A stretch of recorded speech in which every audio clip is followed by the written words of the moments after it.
New details have emerged in the targeted execution of a Trump supporter in Portland. The friend of the victim who was there, seen in photos being held back by police, has given an interview explaining what happened. First, we have this tweet from Andy No. He says the victim last night of the deadly shooting in downtown Portland is Aaron Danielson, who went by Jay. His family has been informed of his death.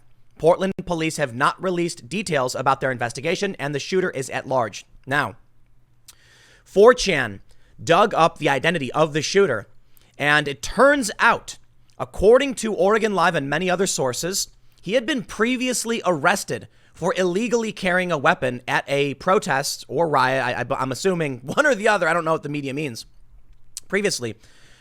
But as we know, the district attorney refuses to prosecute, and apparently this man was released. Now, many people have brought up that if he was actually prosecuted for illegally carrying weapons at these events, then this man Jay would still be alive. I think there's a two-way argument against that. But we'll go through all of this. We also, of course, have Joe Biden calling out Trump, even though it's not his fault. And the mayor of Portland is actually blaming Donald Trump for this, even though Trump offered federal aid. The first and most important thing I want to bring up is this individual. I don't know his name. He gives a first-hand account of the fatal shooting, and he said that the guy who was killed was his partner and that they were walking the other direction when they heard Antifa yell, or these far leftists. We got a couple right here. Pull it out right here. Yeah. He says they turned around and then the shots rang out. Now, there have been many people on the left who have claimed, and you may have seen me mention this yesterday, that it was self-defense, that the far leftist saw this man, Jay, pull out bear mace, and so he fired in self-defense. I do not believe that adds up with the yelling, the targeting of these individuals, and the fact that they were walking the other direction. Based upon that information, I mean, it was very easy to see in the video that went viral. It's not self-defense to yell, we got a couple right here, pull it out, yeah?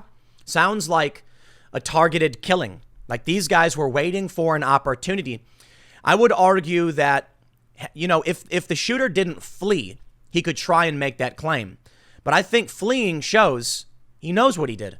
They targeted these men, he fired, and they ran, and now they're at large. Here's the story from Oregon Live. Man under investigation in fatal shooting after pro-Trump rally allegedly took loaded gun to earlier Portland protest.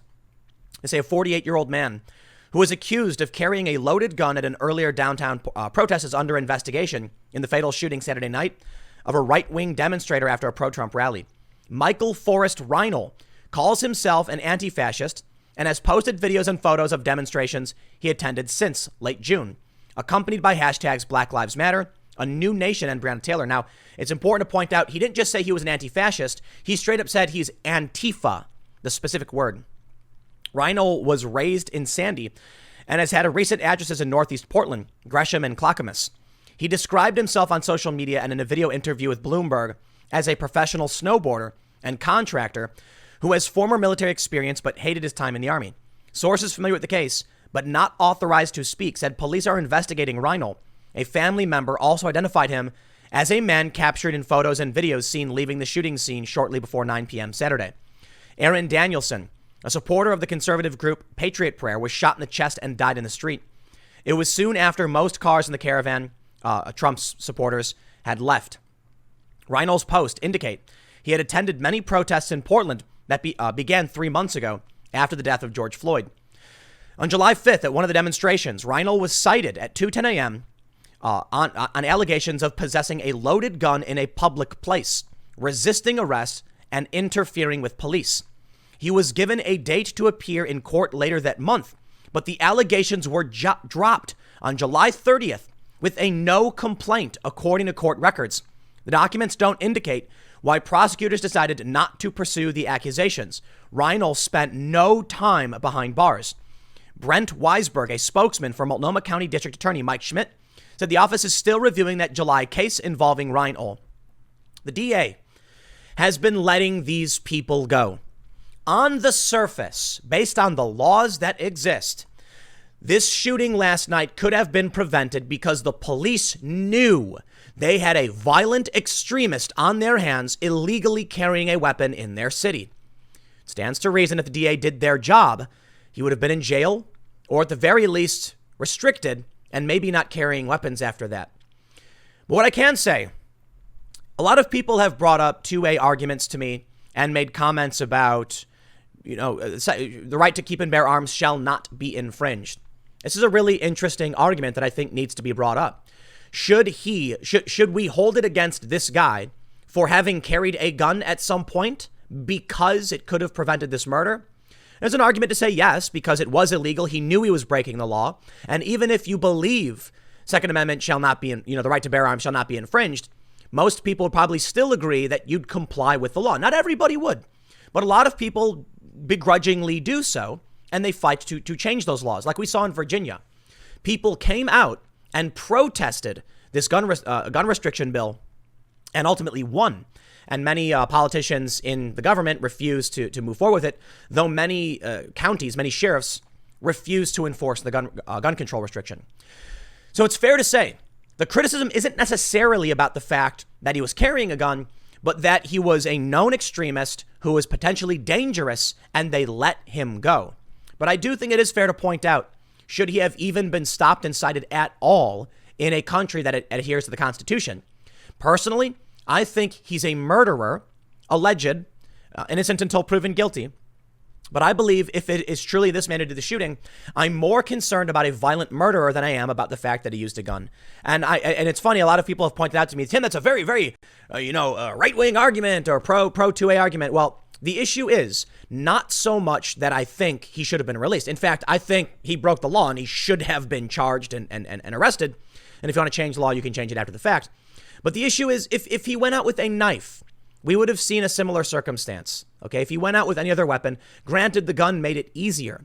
He was allotted range, and he could target an individual and be precise, I suppose, and it made it easier for him to do so.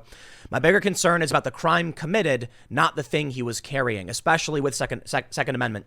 However, I must stress, if somebody breaks the law in a dangerous way, then hold him accountable. And if he ended up getting charged with it, then I believe the proper response would have been filing a lawsuit challenging it on Second Amendment grounds. And then you get the courts to weigh in on whether they can actually restrict weapons. And that's how you push back on unconstitutional law. Because my understanding is there's no penalty for politicians passing unconstitutional law. It has to be challenged in the courts, in which case he got charged. He should have been arrested. This never would have happened. And then if for those that are pro 2A, you file a lawsuit challenging it, and you might win. You might not. I'm not entirely sure. The point is, there was an opportunity to stop this guy, and there's been several opportunities. It's not just about the fact that he was charged and released and they never pursued it. It's about the fact that Donald Trump has repeatedly offered assistance, and they won't take it. Portland mayor responds to Trump, support us or stay the hell out of the way. Really? Support us? I believe Donald Trump has offered you support now several times, and you kept saying no. Now, both the left and the right are calling for Ted Wheeler's resignation. I believe Ted Wheeler may be the worst mayor in this country. And I'm sure there's probably some dumb, bumbling, drunk, small-town mayors out there. But this guy takes the cake. Why? People are dying. People are being harassed in their homes. 3 months of riots, and nothing he's done has worked. At a certain point, when you can't do the job, you defer to someone else. I always talk about this with my friends. When I try to explain how, actual authority and hierarchy works, I say this. I'll be playing a video game, right? So I used to play Division. It's awesome. It's a fun game. I don't play it anymore. But you've got a team of about 4 people. And when we would do these missions, basically the game is like you're, special operations guys with guns, and you're storming in and taking out gangs and stuff. You're playing this game. And we're doing a new mission, and my friend would be like, yo, follow me. I know how to do this level. We'd be like, okay, no questions asked. We're just like, sure, tell us what to do, and we'll make it work. If we kept, failing and getting a game over, eventually they'd be like, I don't know, does somebody else want to give it a shot? And then someone else would pick up and be like, okay, let's go do this. For the most part, we all just understood if someone's got a plan, we're going to give them, we're going to say, you got it. Let's roll with your plan. If it doesn't work, we swap up and try someone else's plan. Ted Wheeler doesn't do that. He has failed now over and over and over again. And the only thing he knows how to do is say, Orange Man is bad. No, it's your fault. because you've had every opportunity to shut this down and you don't. You don't, your DA won't do anything either. Your city is garbage. I'm sorry to the people of Portland. You got a really amazing hot sauce called Secret Aardvark. That stuff is amazing. I should order some of that. No joke. It's really good. That's my fondest memory of being in Portland. Someone giving me a bottle of that sauce. It is amazing hot sauce. I'm going to order some.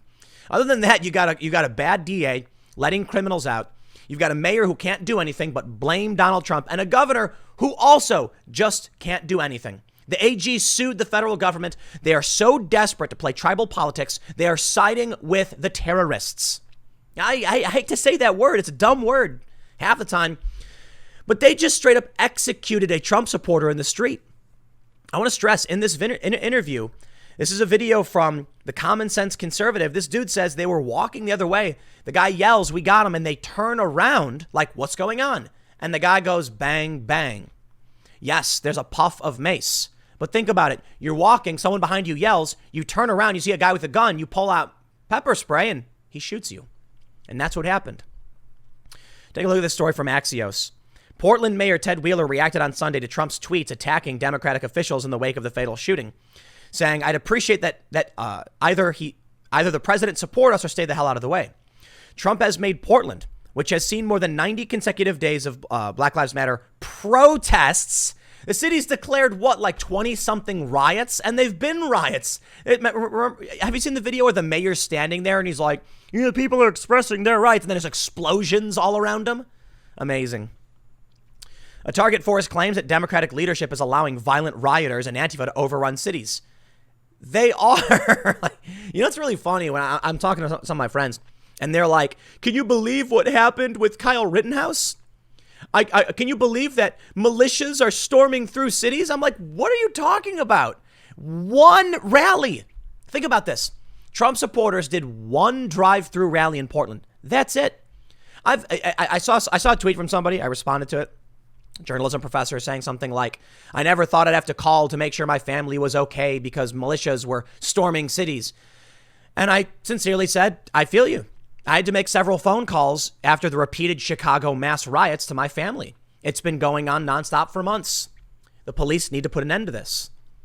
Yet, I don't understand how it is that they ignore the 3 months of riots and destruction and buildings being burnt down.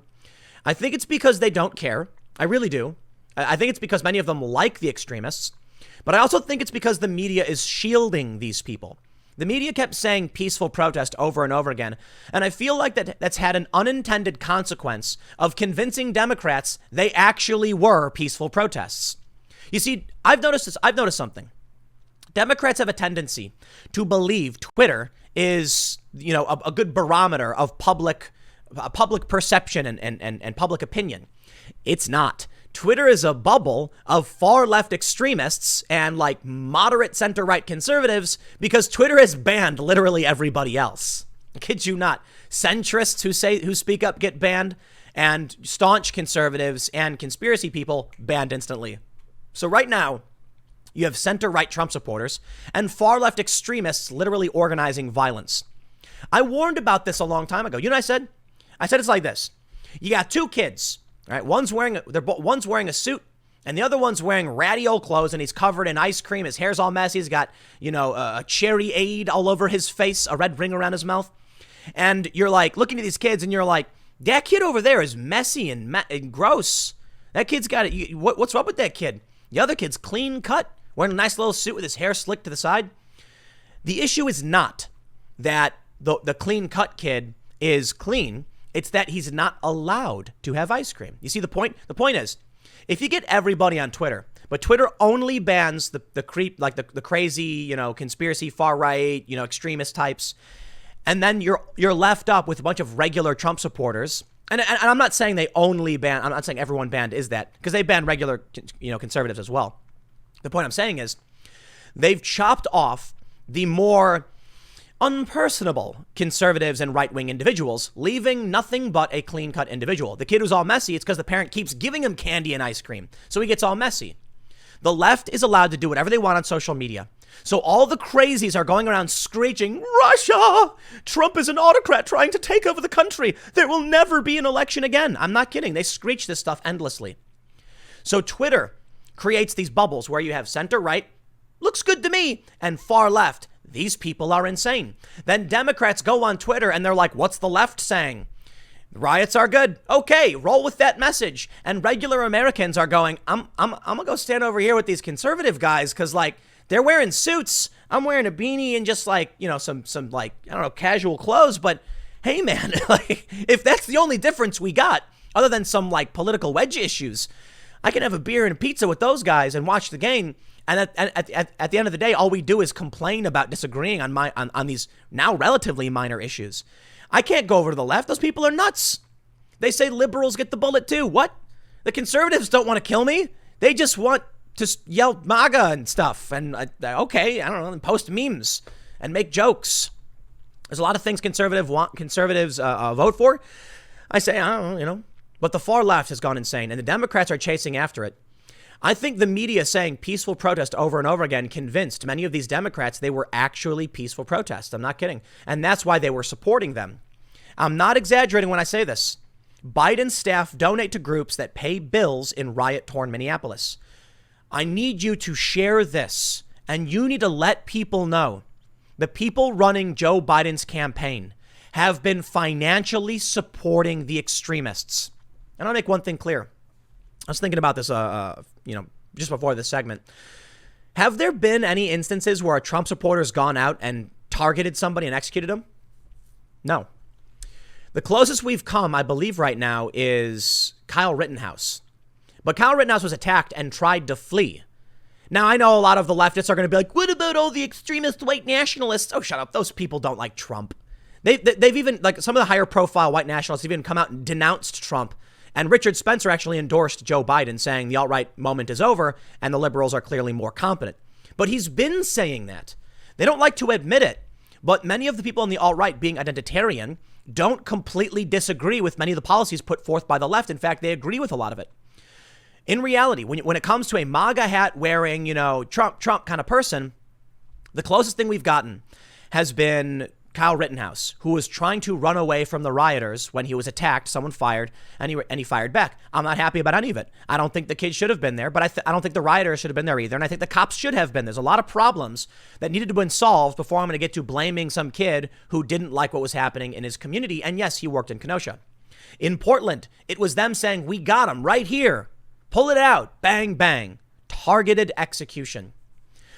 My fear is that it'll get worse. So my best advice to all the Trump supporters and everyone on the right, you better pray no one on the right seeks retaliation. You better cross your fingers and hope. And you better go to every single person you know and make sure nobody goes out and seeks out any kind of retribution or retaliation. This must be handled by law enforcement. First and foremost, it's the right thing to do. It's why we have police. Let them deal with it. More importantly, Donald Trump is starting to win in the polls because of this, because everyone does agree the police need to be the ones handling this. And the left is calling for defunding the police. So long as everyone just accepts that these crazy people are going out and the only way to stop it is law enforcement, then you're going to see suburban housewives, disaffected liberals, people like me say, Donald Trump. Because I'll tell you this. I've never been a big MAGA Trump conservative. And it's funny because conservatives know it. The liberals like to claim otherwise. But I'll tell you this, man. If Trump supporters actually did start going out and retaliating, yeah, then I see no hope. Because I'm not going to... Trump would have to come in and shut it down. But look, Trump's not responsible for what individuals flying his flag do. That I get. But if it comes to the point where you've got retaliation and conflict on both sides escalating to an extreme degree, then I'm out. I'm just, what do you do, right? Right now, I can tell you this. The Trump supporters held a peaceful rally in Portland. They were driving around. They're allowed to do it. I respect it. Same thing I said about the Black Lives Matter protesters who laid down in the street in Portland. In fact, I like that people do this. My concern with the Trump supporters going into Portland, however, was that the left will get violent and it'll lead to this escalation. But I respect, and peaceful protest I think is fantastic. We have a First Amendment for a reason. However, I don't like the escalation of conflict and violence. And right now, Donald Trump and his supporters have been the ones maintaining the right to free speech and not targeted retaliation. As far as I can tell, maybe there's a few stories I'm missing, but the general thing I've seen is that the left has routinely been violent and violent and violent, just over and over and over again. The left will try to claim that a few fringe extremists represent Trump's base. That's not true. So when I look at Trump supporters, I see people who, for the most part, aren't going out and protesting. For the most part, are just, when they do, like walk away, they're just chanting and they are peaceful. And they're denouncing the violence every step of the way. And Donald Trump is the one calling for law and order. That's what convinces me that I have to vote for the guy, even though I'm not a big fan. Again, I always try to clarify this because when it comes to Trump as a personality, he's hilarious. I actually do think he does a great job as a comedian. And I mean that respectfully. Like I've been to many of his rallies. The dude knows how to do stand up. I'm not even kidding. He can make a crowd laugh. It's almost like Jon Stewart-esque, talking politics and humor in one go, and even being self-deprecating, and it works. But in terms of, presidential politics voting, was never the guy I was into. However, right now we've got a guy calling for law and order, and he means it. And for the most part, I've seen his supporters mean it too. Now, I've seen Trump supporters box people out. I've seen Proud Boys go in the streets and punch people, but I'm telling you, listen, you have a right to march peacefully. It's Antifa that has been starting the violence almost exclusively. And so I'm like, just get the cops in. But I'll tell you this, if people go out and seek retaliation or anything like that, I'm out. I'm out for sure. And I'll tell you, a lot of people feel similarly. So right now, here's what needs to happen. This is Joe Biden's staff doing this. I see that. I recognize that. Funding these people, calling for more. Not Donald Trump. Donald Trump and his people have been saying, stop, enough, stop. That's what I want. No escalation. No violence. So y'all, let law enforcement take care of this. I know their hands are tied behind their back. One of the biggest problems is that this dude got arrested for a gun charge and just cut loose. Law enforcement needs to deal with it. In Portland, it's not happening. And that's why I think Trump is the right choice. Because at some point, I believe he will, step in, invoke the Insurrection Act, or we've already seen the DOJ go after many of these extremists. And that's what needs to happen. We need law enforcement to deal with this. I'll say it a million times, man. But I'll leave it there. More details come out, then I'll have more to update. Next segment will be at 1 p.m. on this channel. Thanks for hanging out, and I will see you all then.